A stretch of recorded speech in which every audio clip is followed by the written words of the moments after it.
But yeah, going back to Covidopoly, give us a little bit of a background of what that is and how that came about. Yeah, Covidopoly is a online multiplayer card game. It can be played within 10 minutes to an hour, depending on how big your group is and if everybody knows how to play. But it's pretty easy to pick up. It has a lot of similar elements to Monopoly Deal. Oh, okay. And I actually learned in the office. Juan, my creative director, he actually told me about Monopoly Deal. He's like the first person to tell me about that. That's funny. Well, yeah, it's a fun game, and it's a game that we used to play in the office. We had a game day Thursday tradition where every Thursday during lunch, my team would come and we'd play a card game or different board games for an hour. We actually have these two giant closets just full of card and board games. And any game you could want, we would do. But our most common game we would play was Monopoly Deal. So for the first time since I had been at the company, we didn't meet for game day Thursday. We didn't have the games we'd like to play that were easily accessible online. It's not like people have everyone had an Xbox and you could all play something together.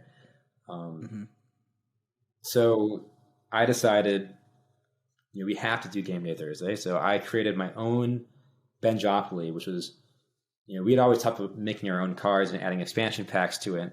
So we added in different win conditions. We added in extra cards. And one of the guys who was part of those game day Thursdays was my friend Andrew Savage, and he's been my co-founder on this project. And the intention though was purely just for this game day Thursday. But while I was developing it, I had some friends who I'd lived with when I was interning in New York City, who even when the site was mostly buggy, barely playable, they would help test out games with me, and we would play for an hour or two every day. And it was this kind of bonding experience I wouldn't have gotten if we hadn't been playing this online game together. And I thought that was pretty cool. So once it was in a passable state, I put it on Facebook, and I was like, hey, if people want to, play this game online with your friends during the pandemic, go for it. And within a week, I was pretty happy that we had hit 600 games. I was like, 600 games. That was way past my expectations of what people on Facebook would be doing. But some dude, I think from the University of Virginia, a guy I didn't know, he reached out to me and he was like, hey, love the game, but if you wanted to go big, you should post about it in this meme group called Zoom Memes for Quarantines. And I had never heard of this group before, but it had 600,000 people in it at that time. And it was really, really active. And so I was like, okay, I throw a post in there. I had some Tiger King references and such. And in that post, and I was actually writing the first test for the website. If you're a responsible coder, you should be writing tests for your code base to make sure that code quality works and helps the maintenance of the site. And I didn't do that. So I was writing my first test, and I went to go check the site out at 1 a.m. before I went to bed when I was finishing writing those things. And the number of games was 1,200 games played. And I was like, that makes no sense. There must be a bug, something I just added in. So I turned off all the servers. I restarted it, and it was still there, 1,200 games played. I'm like, well, okay, weird.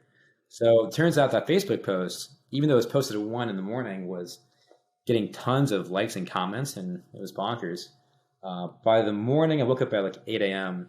or 7 a.m., and I think we got into 4,000 games played, and I think there was thousands of likes, hundreds of comments. It was shared out the wazoo, and the site was crashed. It had broken 2 hours earlier. So I took the day off, and I ended up coding pretty much for 24 straight hours, trying to scale the site when it was not meant to get that much traffic. I'd never made a website that was this popular before, so I was learning all these things. The site was really, really slow. There was tons of bugs. But around 11 p.m., it eventually I fixed the stuff and it was working in a pretty decent spot. But I was calling all my friends who might know some backend experience or some database stuff, being like, "Do you have any idea what's going wrong with this?" My parents were actually like, "Benji, you have to eat dinner." I'm like, guys, you don't understand. It's working right now, but this could break at any point. They're like, "Benji, it's not going to break in 20 minutes. Just call me dinner." I ate dinner. I was nervous the entire time. I finished dinner, and within that 20 minutes, the site had crashed.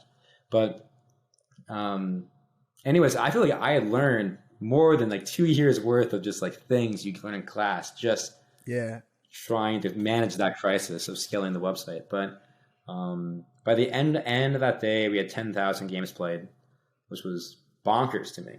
And it was fun seeing the growth curve of Covidopoly in those first few days. It was like skyrocketed. But anyways, it's been a great learning experience. But when there was this phase where all these internships and companies were either firing their employees or canceling outright the internship. So a bunch of people I saw on Facebook had no summer plans. They might be working for some company and they left. So this is like during the peak of COVID? Yeah, this was like pretty much, I think COVID was around for like, I think I started making this the week after, like within the week of San Francisco closing down. So I had moved from San Francisco to LA to be with my sister. And I was only there for a week before LA also got shut down. And we then went back to stay home with my family for a few months. So in that point where I was on my sister's couch, though, was when I started making this website. So it was right at the beginning of COVID when I started doing it. And it maybe took me about 2 weeks to make the initial site that went out there. And I think probably 2 weeks later or so was when it really got a lot more traction or so. But everyone was losing their internships at some point. So I decided to talk with Andrew, my co-founder, and I was like, what if we did an internship where first off, people were volunteering to work on the site for free, just in general. They just want to help. We had engineers all over the place, guys from like Facebook and Amazon and India and wherever else. Everybody was trying to see if, volunteer to make contributions. Or we had a guy who's from Xbox, and he actually recorded a bunch of sounds, sent me like 100 mostly self-recorded sounds that he thought could be good sound effects for the site. But 12 of those were just different sound bites of Trump saying China in funny ways. So because of that, we put in, if you type in the word China into our chat for the game, you'll hear you'll hear Trump say China one of 3 different ways. And people have sent the word China with the intention of that being the secret sound over like 12 million times on the site. So we have a bunch of secret sounds now, and people love doing them. Whenever we update them and put in our version history, like new sounds, someone on Twitter goes through the jumbled up code that in their browser, and they find the one statement that lists out all the secret sounds in our actual code. But there's like a Reddit for people trying to find these secret sounds. We have ones that are specifically meant for people from certain countries, because we have a really strong presence in Southeast Asia, so Singapore, India, that kind of stuff, the Philippines. So we have things that only if you live there, you would really kind of get the context for it. Anyways, so people are volunteering to like do this stuff. We had a UX designer from University of Michigan actually wanted to come and make a mock-up for a mobile app, just to do it for her resume. So we ended up making a document, and we advertised it on the homepage of Covidopoly, and I put it on Facebook. That was like what kind of roles we're looking for an internship. We have like a 7-step coding challenge for the software engineers. And within 5 days, we got over 100 applicants from all over the place. And companies were actually sending out this document to their former fired interns, and we're like, sorry guys, but Covidopoly, they're taking on people. And a big newsletter in San Francisco sent it out. Like it got so much traction. Until I took it off, there was over 100 people looking at the document at any point at any hour of the day. Wow. So that was pretty cool. So we ended up bringing on. Were you making money off of Covidopoly at all? We've never put on ads on the site. We easily could have. We could have put ads, video ads, and probably made a decent amount of money. But I felt it was, for a game people were relying to hang out with their friends, I felt like it would, I don't want to douse them in ads.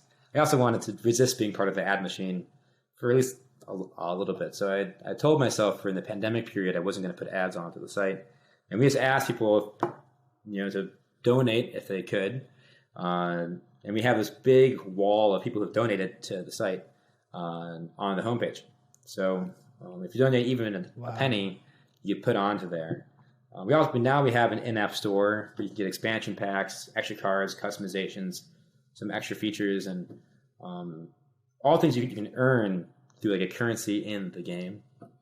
But if you want to just get those as add-ons, you could pay for those as well. So that doesn't it's not like we're making bank on it. A slight loss at the end of the day now is that people who have donated have donated. But I think it's been a nice thing to kind of support for now. But in the long run, we're going to probably have to put in some sort of ads. But yeah.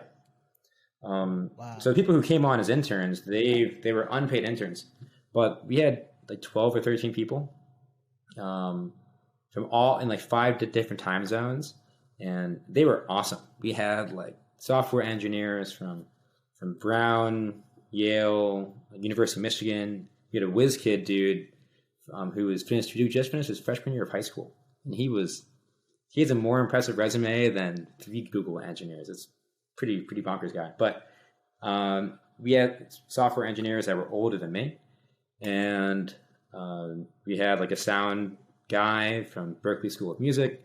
The team was awesome, right? And we had a 10-week internship. And the proudest thing I have from this entire experience with the website is not having the website that's popular, but how well that team ran. The team dynamic was great. It was really cool seeing people grow throughout the process. The software engineers that came in, even the ones who were young, by the time they left, I thought they were pretty strong at making websites and mobile apps. And